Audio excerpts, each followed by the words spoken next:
Grimcast is a podcast of creepy stories from around the metro. I'm your scaredy cat host, Antoinette, and I love a good ghost story.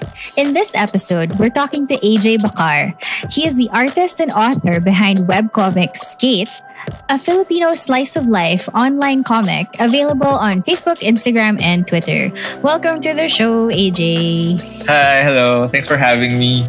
Hi. Thanks for coming and taking the time. So yeah, getting right into it, I noticed that you have some creepy comics. Like, first of all, I'm a huge fan. I love your comics. Thank They're you. a big mood. Very, very relatable to some of us corporate slaves. Yeah. And It's so funny. I noticed. Yeah, I love them. And especially your Telegram stickers, like they just help you say so much Oh, yeah. through a simple little thing. That's true. And so yeah, I noticed that you have some creepy themed comics. Some of my favorites are like the Sleep Paralysis Demon and the Adventures of Mangkukula Muning. I guess what's the story behind those comics? I mean, they're fun. They're really funny. Yes. But where are they coming from? Well, I'll try. Let's go first part, no? Maybe kay Sleep Paralysis Demon. I think everyone had this experience now when you're awake but you can't move your body. And then minsan yung mga apparition that you're seeing, most of it are black apparitions. No? Well, on my side, after corporate work, you feel tired and tiring, no? And I want to make a twist out of it. So, sabi ko, why not? Sabi ko, why is the sleep paralysis demon keeps appearing from time to time, no? Maybe may sinasabi gusto yung sabihin sa akin. So, I was thinking, why not gawin ko siya ng comic and gawa ko naman ng background ni sleep paralysis demon. Baka misunderstood lang siya. That's why I make it such a way na, us working in a corporate work, no? What if yun pala si sleep paralysis demon to take care of us? Not really to frighten us. No, misinterpret lang natin sila. So that's the twist out of it. Maybe. Yeah, that's a maybe. And the other one, si Muning. Cats are really mysterious. I grew up with dogs. I live up with dogs. They're so affectionate, no? Lalapit sila sa'yo and they do a lot of things. With cats naman, I'm an animal lover, no? I grew up, I studied at DLSU and we have a lot of cats there, no? Yes, me too. Oh, that's cool. Yeah, you know Archer? Nanabutan mo si Archer? Yeah. And like SJ Walk, all the cats. And then Yes. sometimes they would disappear. Mysterious, you're right. And then you just find a bunch of bio students Oh no. carrying things. I'm kidding. creepy. Yeah, let's go for But, cats. go So, on. when I see cats, I think they're really mysterious. As in the way they look. Minsan lalapit sila sa'yo. And when I try to pet Archer, kinalumot ako pabalik. But I still want to pet no. them because they're so cute. So I really think of them as mysterious. And, some people say na pag tumititig sila, sometimes they can see things that you can't see. And also with dogs, no? Sometimes they just stare blankly, but they're looking at something. So the mystery of cats, I tried to make a twist out of it. Na that's the story of Muning. Why are they so mysterious? Sige. What are they doing? Diba?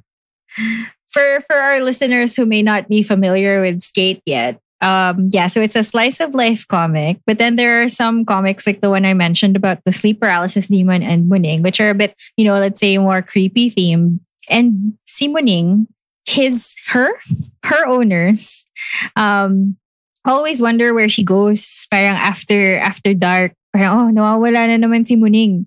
And then the next panel, bigla na lang Muning is in like a crop circle with like a pentagram on the ground. Tapos nag-erase na pala siya ng like spirits and stuff. So, yun. Okay. So, I mean, the question of the evening is really, do you believe in ghosts? Well, that's actually I'm probably superstitious, no? Kasi I grew up in a family, Filipino family na really superstitious. As a kid, alam mo yung pag naglalak ka ng pintuan, sabihin sa'yo ng mom mo, may hahatak ng paa mo dyan or may something like that. So growing up like that, yung mga ganun pananakot. I really grew up na gano'n. I'm really superstitious sa mga ganung bagay. Mm-hmm. So that said, do you remember like the first time you had a creepy encounter? Like, have you seen a ghost? I've experienced some weird experiences, no, in high school. And then as a kid, may, the black shadows or black apparitions, things like that happens. No? So, do you remember the first one? Yes. Yung earliest na naalala ko when I was a kid, galing kaming computer shop ng brother ko, doing the 8 p.m. to hanggang gabing-gabi. We went home. We're like living in a horseshoe drive, no? There was always this talk sa mini subdivision na sa likod daw ng subdivision, there are a lot of ghosts, white lady, something like that. So there was one time na naglalakad kami pabalik. I saw a black apparition. Parang may kotse. And then I saw a black figure na parang sumilip sa car. And then bumalik siya sa likod ng car. So I was thinking, baka may bata or tao na nag-ayos ng car. So naglalakad kami ng brother ko, dire-diretso. And then I looked at the car. Walang tao, walang kahit sino. And then I stood silent. Lakad na kami ng brother ko. Then we went home. I was freaking. Kuya, sabi ko, kuya. My brother was really, I go, kuya, di mo nakikita yun? Nakikita yun, may black figure. I was really freaked out. My hair is all up. And tao. And then wala. What happened? That was really a big core memory of mine when I was a kid. That was one when I was a kid. So hindi siya nakita ng kuya mo? Yeah, it's me. Right, bro? Yun lang. Pero mukha yung siya. Yung naalala yun. As per sa alala ko siya. So, parang shape siya ng person. Yes. Oo, na sa likod ng car. Parang may sumisit sa'yo. Then, akala ko naman, daan ko sa car parang, walang tao. Oh, no. Tapos yung area na yun, parang isa siya sa mga known areas sa subdivision namin na parang, there's a ghost here, a white lady here. So parang, grabe. Isa yun sa mga strangest encounters that I have when I was a kid. Sige. I mean, you mentioned that you also had some experiences then in high school. Yes. Like, could you tell me about some of those? Like, what did they particularly creep you out? Sure. This one is an experience talaga. I think that's around 1 p.m. or 2 p.m. Kung kailan... so hapon? Hapon to. Pero it's, 1 p.m., 2 p.m. sa atin, lahat ng tao na sa kanya-kanyang classes. Walang tao sa mga CR. And this experience happened to me sa third floor CR ng boys room. Alam ng lahat. It's lahat ng tao, even the students and the teachers know na parang, sa third floor CR na yan, sa boys room. May something weird talaga lagi dyan. Kuya, tama, di ba? You know that, yung sa school natin. Kahit yung brother ko experience. Anyway, what happened, ang lala talaga nun, kasi everyone, everyone have their own encounters sa area na yon. Even the people with third eye, they feel a different energy in that area. No? On my case, what happened, this was around 1 p.m. or 2 p.m. Ihi ako. So from the fourth floor, fourth floor kasing classroom, I went down sa third floor to go to the boys' CR. No? Maghugas ko ng kamay. So I turned on the faucet. No? I turned the faucet. Lagi ko yung kamay ko, walang tubig. Sabi ko, okay. Baka patay yung tubig. And then, I pulled out my hands. Bumuhos yung tubig. Sabi ko, okay. Cool. Sabi ko, chill. Baka bumalik na. Then, I pulled yung hand ko, binalik ko siya dun sa tubig para mahugas ng kamay. Nawala ulit yung tubig. And there, nag-pause ako and kinakabahan ako. And then this wide mirror, sa mirror kita mo yung mga cubicle and everything. And kinakabahan ako. I would have this weird feeling. Then nag-dawn in sa akin yung mga stories about this CR na weird, na may mga feeling. So, nagigugusbang salita ko pag nare-relive yung experience kasi traumatic talaga sa akin yun. And then, I tried pulling out my hand and then I slowly walked palayo. Then bumuhos ulit yung tubig.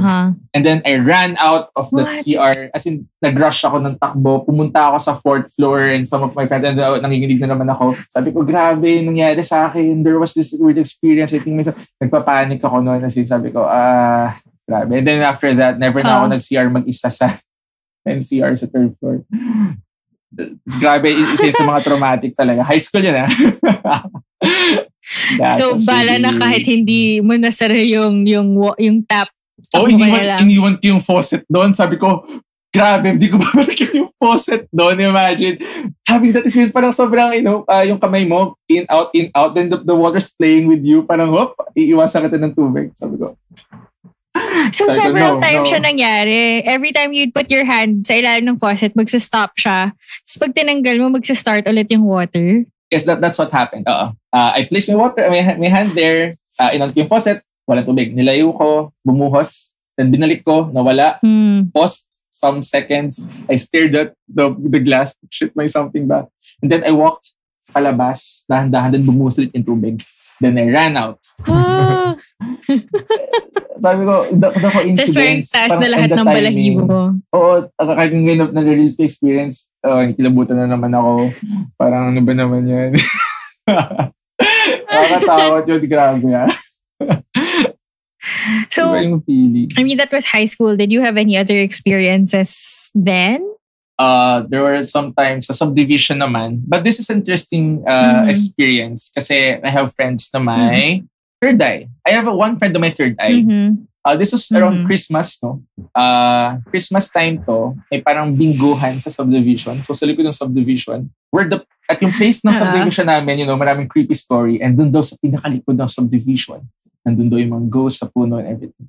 So meron akong friend na may third eye. We sat sa table. And we played bingo.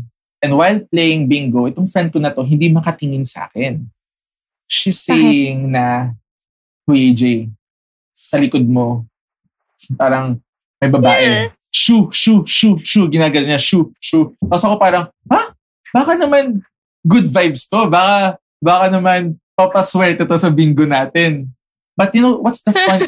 The funny thing, sa table na yon, may isa rin akong naging friend lang din that night na may third eye din. Parehas lang ng body language na hindi makatingin sa direction ko, sa likod ko. And doon ako nagulat na parang, okay lang kung may third eye ka. And for people who say na, baka siya nakakita niyan, siya lang may third eye whatsoever. May isa pang tao sa left side of the table, kakamit ko lang na may third eye din, parehas sila ng reaction nang hindi sila nag-uusap. Okay. Tapos tinanong ko siya, bakit di ka rin makatingin? Sa nakaganon siya, yung mat yung kamay niya sa ulo niya, umalis ka dyan, gumagano sila. So parang, sabi ko, ang surreal. And then when you ask this person na isang may third eye, saan mo nakikita yung isa? Sabihin niya, doon sa may puno, doon sa malayo. Tapos yung isang may third eye, si Girl B, sasabihin niya, nandun sa may puno, tsaka yung isa nandito rin. Sabi, parehas sila na nakikita. And I was like, what the fuck? Parang, man, this is so crazy. In a place na maraming tao, that was around 11 p.m. or 10 p.m., sa mga puno, napipinpoint nila, parehas sila na nakikita. And ako parang, shit, ang cool. Ang cool. Dalawa pero ang daming tao with you guys. Marami kasi event yun eh. Pero, of course, sa area, parang open area lang yun sa daanan ng subdivision. And then may mga puno, may mga bahay. So, doon ako kinilabutan some way kasi nga, kung isa lang siya may third eye, okay. Pero dalawa sila na hindi sila nag-uusap. And they're doing the same body language, same reactions. And doon ako talaga parang, wow.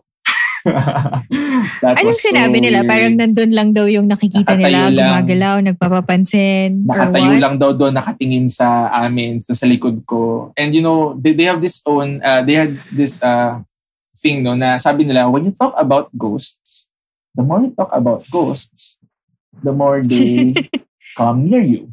Lumalapit sila. And the interesting thing then about them, alam nilang nakikita mo sila. And pag nakita, at pag na-acknowledge nila na nakikita mo sila, the more na ginugulo ka nila. May friend kasi ako may third eye. So these are their stories. And dalawa sila. And pinikilabutan so parang they were trying na hindi na lang pansinin. Yes, tinataboy-taboy nila. As in, oh God. So pinapaalis nila and stuff? Parang shoo, gumagas. Ay, alis ka dyan. Ginagano nila. Tawang-tawa ako. Kasi our subdivision is parang, these people na may third eye, it's known na parang halo-halo daw sa area. Like, may mga lady, may mga elementals, magkakaiba sila eh. May mga nasa puno, iba-ibang elemento daw. So, on that specific time, white lady nandun sa area. So, may sisay pa sila, may black and may white. Pero that time, it's a white lady. So, ikilabutan ba yan? So, dito ako sa subdivision namin ngayon. Dito ako umuwi ako from my apartment. So, no, it's okay. It's, ikilabutan lang naman ako, though my brother is here. So, it's safe. Thank you that my brother is here. So, di ako natatakot. Thanks, kuya.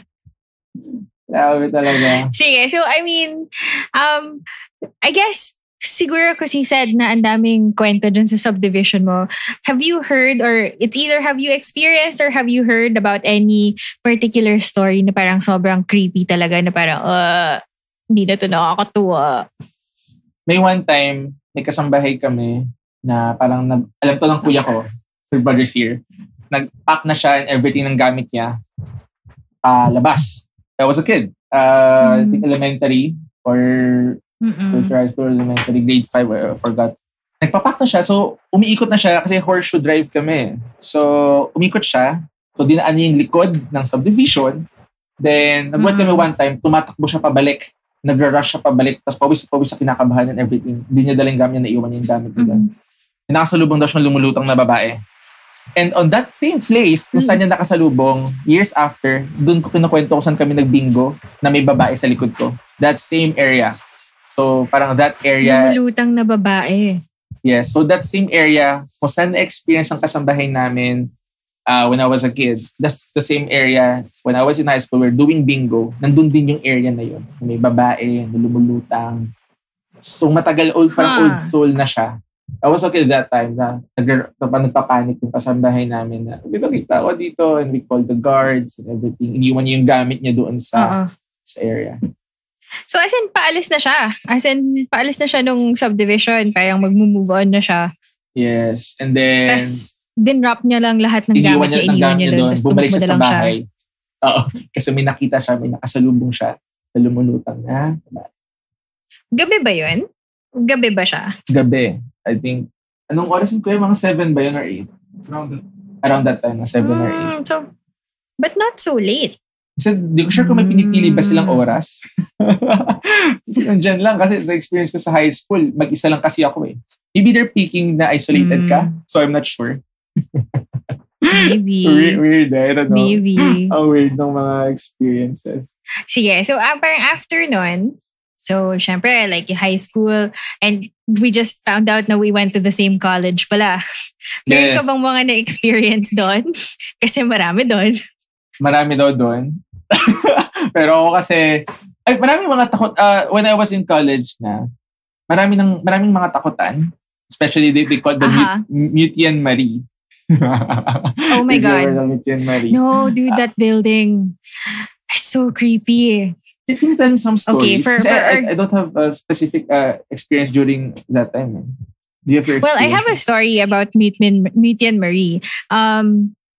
Mutian Marie, for those who aren't familiar, that this building is an old one of the older buildings, siguro one of the first buildings, and it's actually kind of small. It's like 2 floors lang, and it's just like a simple row of classrooms, and it's actually medyo nasa likod siya ng other buildings. So to get there, you pass through other buildings, tapos parang liliko ka, tapos yung area niya medyo liblib. I mean, it's okay during the day. Pero parang at night, walang masyadong ilaw. Not a lot of people have classes there. So, pero siya yung building for ROTC. So, every Saturday, I was in RO kasi I would go to that building and ROTC starts at 6 a.m. Yes. So, you go there and it's super eerie. It's just like tatayo na lang yung balahibo mo for some reason. And that's you true. just don't want to be alone. That's true. May ganung feeling yung parang eerie, ang dilim, kahit with your friends. It's super eerie. It's just weird. Yeah. Kahit tanghaling tapat parang medyo pa rin siya, kulob. Kind of dark corners everywhere. And then I know of this one. Sorry? Ang nagpapadagdag ng creep factor, may mga random mannequins na nakakalat. Half-body mannequins. What the fuck? Kasi they use that as a rehearsal space for some of the theater stuff or yung mga projects. So, doon nila tinalagay yung mga props nila. So, kasi hindi nga siya masyadong ginagamit na building, di ba? So, Yes. a lot of the props, they just like, they stay there and some of them are like kalahating mannequin, you know, like Yes. human form or whatever. So, daming nakatambak. Yes, sobrang natural one na story that scare I area. Yeah. There's one story that I heard was every Halloween daw before, they would put up a haunted house in that building. So parang you would, kasi diba, yung building na yun, and then you go up, it's pahaba, rectangular. Then the entrance to the second floor, these stairs outside the building, and then you go inside. Oh. So the haunted house is you go up the stairs and then you go up and then you go into each classroom and then you go out. You know, you go through the haunted house. So, syempre, may mga actors trying to creep you out. Ganon. Tapos, parang from what I remember, I don't know if this is 100% accurate. Somebody went through the haunted house daw. And then, yun, went through the rooms, ganyan. Tapos, pasok siya sa last room. Tapos, parang meron daw, yung parang normal haunted house na parang nag-try manakot. Tapos, sige, finish na. Alis siya. Parang, scary. Tapos, alis siya. Parang something daw tried to, parang, you know, yung naka-costume na scary looking, parang like, I'm not sure if it was all black or all white. Tapos parang tinry daw siya gulatin. Tapos parang, okay, akala niya actor lang. Tapos alis siya. So finishes the haunted house. Tapos pagbaba niya, meet up siya with his friends or his or her friends. Tapos parang, sabi niya, grabe talaga yung nasa last room. Sobrang scary nun. Yun yung pinaka-scary. And they're like, hindi abot ng last room yung haunted house. It stops at like a certain part of the hallway. Oh no. So parang siya, oh no. Yun? Oh no. So they try to confirm with the organizers. Kasi syempre it's probably an org. And they're like, ano yung attraction dun sa huling room? Wala. That's just like our storage for the thing. Kasi like, they used the last classroom as a storage room for all their stuff. Tapos yung haunted house only goes up to a particular part of the hallway. Tapos na. Mm-hmm. Tapos napasober siya. And yun, may nangyari sa kanya. That's so creepy. Like, whoa, what was that? Oh no. So that's why I never went to that haunted house. Kahit na every Halloween siya nandun. Nisip ko nga, if you have a friend na may third eye, feel ko sobrang challenging sa kanya nung haunted house kasi hindi niya ma-differentiate which is the real ghost. Or I don't know. Parang lahat tumulto. So weird. And I've had friends na may third eye din na paminsan they really don't like crowded places kasi parang if we're seeing a crowd, they're seeing like either twice or 3 times the size or the number of people that we see. Yeah, that's so weird. And ang hirap, no? I mean, like, if you're living like that, though, sabi nga nung isang friend na may third eye, parang nakasanayan na niya.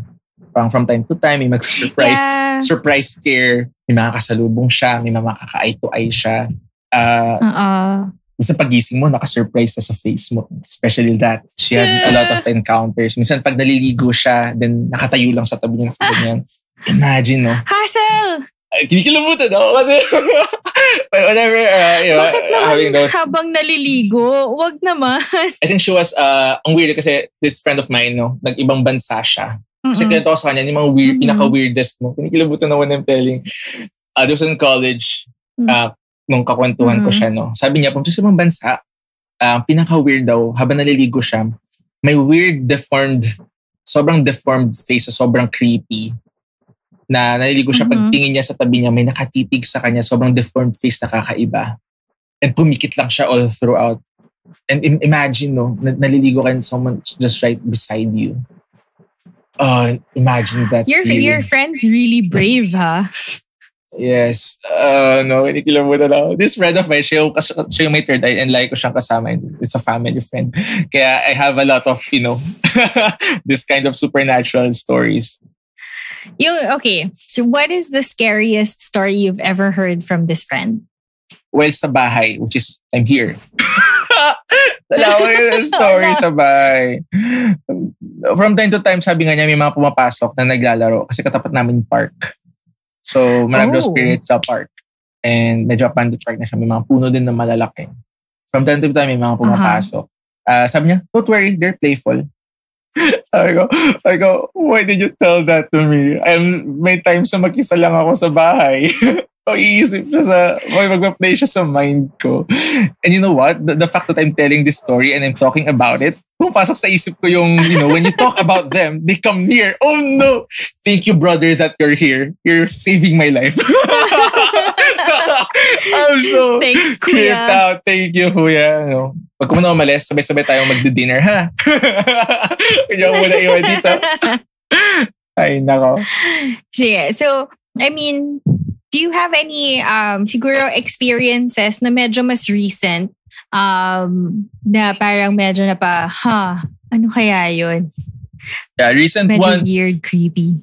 The funny thing, when I started working in corporate life 4 years ago up until now in the apartment, kasi I'm living na in an apartment sa Makati. And this is a newly, and like kung sinabi sa friend ko, pag maghanap ng apartment, doon tayo sa bagong gawa para walang imprints, walang any creepy, kasi what they say about ghosts, nagkakaroon ng imprint yan sa mga hard objects or yung mga ganun, no?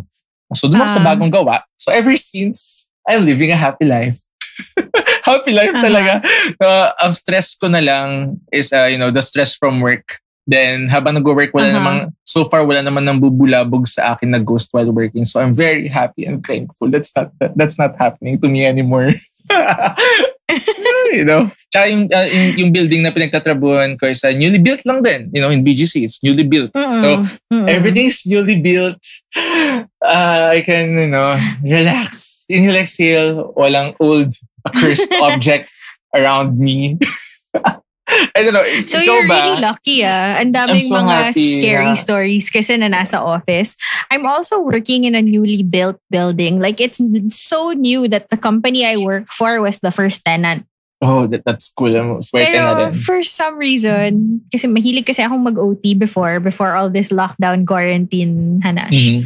Like, for some reason, kapag kunyari mga 11, 12, 1 na level ng OT, tapos ako na lang mag-isa sa buong floor, parang paminsan talaga kinikilabutan ako. So, parang I'm so sure pinagtawanan na ako ng mga roving guard namin. Kasi kung kunyari papasok sila sa floor just to do their rounds, tapos parang maririnig nila sa floor ko, ang lakas na ng sounds ko na puro like good vibes music na like Carly Rae. Oh no. Just like having fun. Kasi usually when I do that, parang there's a reason. Kasi parang nafe-feel ko ng parang may nanonood sa akin or like may sound akong narinig dun sa kabilang hallway. Tapos or tumataas na yung balahibo ko. So I just start playing like really good vibes music. Like yung tipong like Backstreet Boys. Yung mga good vibes lang. Because sometimes I really feel like yung pag mag-isa na ako, like parang something else is there. Alam ko naman na ako na lang mag-isa kasi naka-off na lahat ng ilaw dun sa kabilang half ng floor. Tapos, dun sa half ng floor ko, before, nung first couple of weeks na ginagawa ko yun, paminsan nag-off ako ng lights na, most lights, tapos naka-on lang yung nasa area ko kasi, save the earth. Electricity. Pero talaga when those creepy things started happening, bahala kayo, on ko lahat ng ilaw dito sa half ng floor ko. Totoo yan. I have on my side naman, working in my office, may type, nag-OT rin ako, naiiwan din ako sa floor, napatay lahat ng ilaw. Pero the good thing, I have this peace of mind na, I'm always playing in mind na, okay, this is a newly built building, walang cursed objects. Oh, ano yung naririnig ko sa paligid ko na kumakaluskos? Don't worry, this is a newly built building. Walang cursed. I'm trying to make myself think na this is a newly built mind building. Over matter. Yes, mind over matter. Tapos, lagi nagpa-play sa utak ko na parang the more you talk about it, lalapit sila. So sabi ko, I won't talk about it para lumayo sila. Huwag sila lumapit sa akin. Grabe, Actually, totoo yan. And yung last season ko kasi, so this is my 4th season na. My last season, parang medyo ko, like, I only talk to people with third eyes. So, sobrang interesting yung perspective nila. Kasi like, in my other seasons, I only really talk to people with ghost stories or creepy experiences. Pero sometimes, hindi naman nila nakikita kasi wala silang third eye. Pero yung last season ko talaga, na lahat sila may third eye. Parang yung perspective nila on all of this, it's so, parang, it's normal. It's their life. Oh, look, a headless ghost. All right, let me just make my coffee. Or parang sobrang normal na siya for them. That's true. Oh, totoo yan. Tapos parang, and they do say na the more you do talk about them, the more they are attracted by that. So, kumusta naman yung ginagawa natin ngayon? Nakakainis ka. Kinikilimutan na talaga ako dito. Sorry. It's okay. No, pero I mean, at least we're having fun. That's why I really like to make these conversations like, tawanan. Like, yes, we're telling scary stories, but let's have like a bit of fun with it. Yes. So, I mean, do you have, any other particular memory for you that stands out before we wrap up? Or do you know of a particular story that happened to you or to anyone around you that has kind of really, parang medyo it stuck with you kasi sobrang creepy? Isang naalala ko lang talaga na story that always creeps me out is this story that I've read in the internet. Lagi siya nagpa-play sa utak ko. And most of the time, I use it as a reference kasi sobrang creepy. You know this story na nasa bahay ka and then you hear in the kitchen yung mom mo, anak, punta ka na dito. Ready na yung pagkain. And then sa taas sa room mo, may sisigaw. Anak, narinig ko rin yun. Huwag ka pumunta dun sa kitchen. Narinig ko rin yun, anak. Umakyat ka dito. Hindi ako yun. Then, may ma-receive kang message. Anak, pauwi pa lang ako. Pabantay na lang, pabukas na lang ng pintuan. Nilimutan na naman ako. I'm like, what the fuck is wrong with that story? I don't know if that happened in the person na gumawa niyan. Pero grabe, chills man. Kasi yun yung sa mga pinaka-creepy na bagay. Ayaw kung mangyayari sa akin. I've actually heard the same story. Pero hindi ko, yung story na narinig ko is hindi pa attached yung last part na may tatawag or magte-text na, pauwi na ako, pakibuksan yung pinto. Mas malala, di ba? Like, shit, is it one spirit playing with you or are they two? Like, what the or fuck? maybe more. Yes. Oh, that's so creepy. I mean, isip ko kasi, if I put myself in that situation, what the hell will I do? I don't know. Ikaw ba? I don't know. What would you do? Which will you follow? I've never been in that situation. I think I would just run out of the house. Like, parang kahit na naka-on lahat, I'll just run out of the house and stand outside the door on the street. Tas like, iintayin ko na lang makauwi kung sino yung pauna. Diba? Tas parang, probably I'll be like, ikaw na lang mauna. Oh no! That's so creepy. Grabe, imagine that happening to you. Meron din akong version ng story niya na narinig. It's just one of those internet stories na creepypasta type stories na yung parang there's the story na there's this dad or mom putting his or her kid to sleep on the bed. And then tinatalk in niya yung kid niya. And then the kid is like super scared. And then the parent is like, wala lang yan. It's just normal to be scared of the dark. And then the kid goes like, mommy or daddy, there's a ghost or like there's a monster under my bed. And then the parent is like, oh, no, it's nothing. Like, please, there's a monster under my bed. And so, sige, I'll check for you. And then the parent looks under the bed.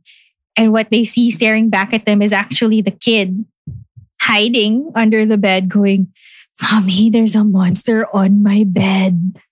So parang, what? What the and I particularly don't like, I really don't like stories that involve children. Because it's just like, it's like a next level of scary. Yes, The Grudge gave me... When I watched The Grudge, ayoko na mga ghost na bata.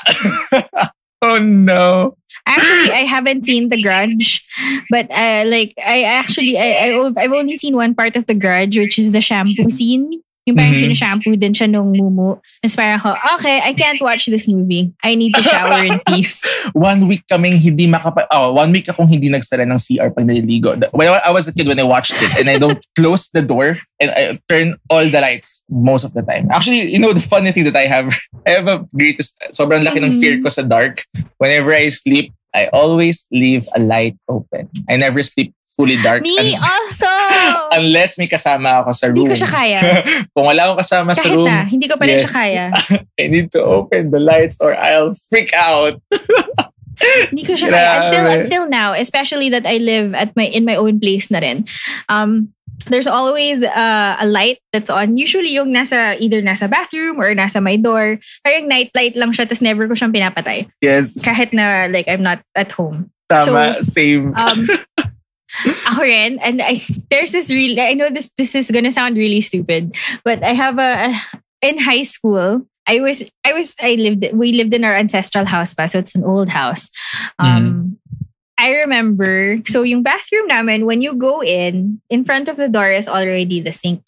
Tapos it's the mirror. And then so you close the door behind you. Or sometimes I don't. Tapos parang I remember I only used to wash my face one half at a time. So for example, right half muna. Okay, babasain ko yung right half ko. Tapos okay, I'll put soap. Pero yung isang eye ko nakabukas pa rin. Like just in case, wala. Okay, nothing's gonna pop up. Okay, finish, rinse. Okay, other half. Open the eye on the other hand. So para just to make sure that nothing's gonna pop up in the mirror while I'm like washing my face with both eyes closed. I know it sounds really ridiculous, but I thought that's it would so work, funny. It's not ridiculous. And that's a good strategy though.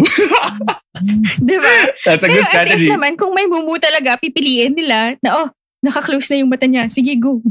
You must self-aware na mumu. There's mumu. That they want to scare you talaga. So, let's wait for this girl's eyes to close. Yeah, kasi like, for some reason, I guess na-affect ako ng lahat ng mga jump scares sa movie na parang, you're like, oh, you're washing your hands or like your face, and then you look in the mirror, tas biglang meron ng something behind you. Yes. So parang ako, I'm going to work around that by always keeping one eye open. That's a nice strategy. Sobra. On my side, actually, natatawa ako kasi I normally do that kind of shit. No, pag nag-wash ako ng face, I don't close my eyes. I use my soap. My soap, my cleanser. Sa mukha, sa paligid sa lahat ng nakadilat mata ko. And then, when I rinse my face, pabilis na wash talaga. Wash, nakadilat lang talaga ang mata ko. Tapos kung pipikit man ako, mga 0.01 seconds lang, no? So parang, dilat. Pikit, ugas, dilat. Up until now, I do that. As in yun yung strategy ko. I think immune na yung eyes ko sa suds ng soap. Sakit na. Oh, no. Ayoko talaga. Ayoko ng jump scares na yun. Grabe. I think most of the people na may ganyang jump, may ganyang scare. Kaya, that's so fun. It's so relatable talaga. I know. Ayoko na. Yeah, so I mean to our listeners, sorry. Pero sana if there are people out there who can relate to us scaredy cats who are afraid of the dark and like afraid of things just popping out in the mirror behind them, you know who your friends are. Shit. We can relate with you. I hate Well, so, I mean, great. I mean, thanks for joining us, AJ, and sharing your stories. This has been super fun. I've had a lot of fun. Yeah, thanks for having me. It's fun. Yeah, thanks. Is there anything you want to share with the good people of the internet? What are you up to? How is Skate doing? Oh, yeah. Currently, Skate's doing fine. And we have a couple of merch. Sakto, no? It's the Halloween season. Mga takutan and everything. I have this new product launch. We call it, I have, Muning? Yung usapan namin sa simula. Yes! I have the Muning plush. I call her Magkukulam Muning. Yeah, so this mysterious cat. I made a plush out of it. It's a big Muning plush that you can hug and cuddle, and it stares mysteriously out of nowhere. It's perfect for cuddles and, if you want to feel mysterious from time to time. And that's my new product launch. Also, we have merch in my Shopee, Skate Shopee, like relatable mood content. As in whatever you feel right now, whatever syncs with your feeling now. Oh, this is my sticker. This is so me. You can also check it out sa Shopee. And lastly, sa Shirtly, shirtly.ph/skate. So nandun yung mga damit, mga mood mugs. I have a mug na nag-viral before with this bad word. Nakalagay, tangin nyo lahat na mug. So, if you have a lot of feels and mood, you don't have to blurt it out, no? Nasa mug siya. So, pag tinanong ka ng friend mo, okay ka lang? And then you'll be like smiling, I'm okay. Then you're drinking your mug. Nakalagay tang ina niyong lahat, di ba? So that's the idea out of it. Actually, like I really want on a mug is bahala ka dyan. And we have that. Like tipong dadalhin ko sa office, tas kawa ko lang siya, bahala ka dyan. Or yung yung kapit lang. Yes, that's so funny kasi those are the best sellers. Yung sa tang nila, yung isa yung bala ka dyan. People are buying that mug, no? And most of, I don't know, corporate workers then so parang you have that feels. So everyone has that feels. They have this bala ka dyan mug. I love the cockroach that's just giving everyone the finger. Yes! Wag ako, parang fight me, you know. Sobrang running our mood. It's running, it's our mood, no? So where can they find you? I mean, it's so for those who may not be familiar, it's spelled skate is spelled SSKAIT. Yes. So I guess it's just facebook.com/SSKAIT skate, right? Yeah, facebook.com/SSKIT comics. Skate comics. Facebook.com. So sa Facebook, sa Twitter, and sa Instagram /SSKIT comics. Ayan. And I know I asked you this off air, but I was really wondering, like, what does skate mean? Like, why is it two S's and a K and like an AIT? So I'll ask you again for the benefit of our listeners. Why is it skate? Why skate? Yeah, ang ibig sabihin ng skate is siya, sila, kayo, ako, ikaw, tayo. So ito ay ang storya nating lahat. Minsan story ako, story na ng mga kaibigan ko, storya mo. O story naman narinig ko sa paligid. And I make a comic out of it. And that's why it's mostly relatable content. You know what's happening. Awesome. Around it. Awesome. So thank you again so much, AJ, for joining us tonight. This has been Grimcast Manila with your host, Antoinette. You can find more episodes on Spotify, iTunes, Google Podcasts, YouTube, and everywhere you find your podcasts. You can also find us on Facebook at facebook.com/GrimcastManila. Grimcast Manila is a podcast of creepy stories from around the metro and is produced, recorded, and distributed by Big Baby Studios. Find out more about our other shows on Big Baby at itsabigbaby.com or facebook.com/BigBabyStudios. Catch you next time.